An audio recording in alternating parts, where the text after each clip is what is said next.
वो कार के नीचे छिपी हुई थी, अपनी सांसें रोककर, क्योंकि वो रहस्यमय जीव उसकी मौजूदगी को महसूस कर रहा था। उसके पिता जानबूझकर शोर मचाते हैं ताकि वो दानव उनके तरफ ध्यान दे। मौका पाते ही वो जल्दी से खड़ी हुई और भाग गई। जीव अचानक गुस्से में आ गया और उसके पीछे दौड़ा। सौभाग्य से आखिरी समय में रिडली ने लकड़ी के दरवाजे को बंद कर दिया। एक बड़ा यूनिकॉर्न चीखता हुआ उसकी ओर देखा।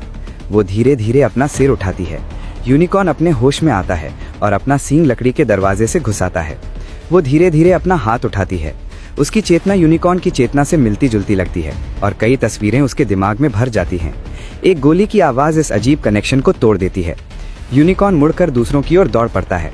उसका पिता वेयरहाउस में छिप गया। दरवाज़ा जोर से बंद किया, लेकिन ये जानवर की बढ़त को रोक नहीं पाया। वे भागते रहे और फिर एक और यूनिकॉर्न उनके रास्ते में आ गया। उन्होंने दरवाज़ा जोर से बंद किया और घर के अंदर छिप गए।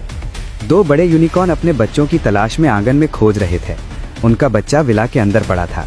शोधकर्ताओं ने छोटे यूनिकॉर्न के सींग से पाउडर बनाया, उसे एक दवा में मिलाया और टाइकून के आईवी बैग में डाल दिया।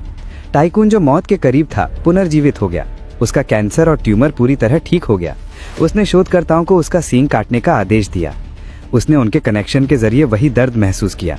शोधकर्ताओं ने सींग को एक सीलबंद जार में रखा। दूसरों को रोकने की कोशिशों को नजरअंदाज करते हुए उसने छोटे यूनिकॉर्न के शरीर को बाहर निकाला ताकि उसे उसके माता पिता के पास वापस ले जा सके। अचानक इमारत में बिजली चली गई। अमीर आदमी का बेटा आगे बढ़ा और उसका रास्ता रोका। इस मौके को नुकसान पहुंचाने से इनकार किया। उसके पिता ने उसका हाथ पकड़ लिया, नौकरी छोड़ने और अपनी बेटी को ले जाने का फैसला किया। लेकिन यूनिकॉर्न पहले ही सामने वाले दरवाजे को तोड़ चुका था। सभी लोग घबराकर इधर उधर भाग गए। उसने अपनी बेटी को वेयरहाउस में छिपा लिया। उसने चोरी किया हुआ सींग निकाला और अपनी बेटी से माफी मांगी।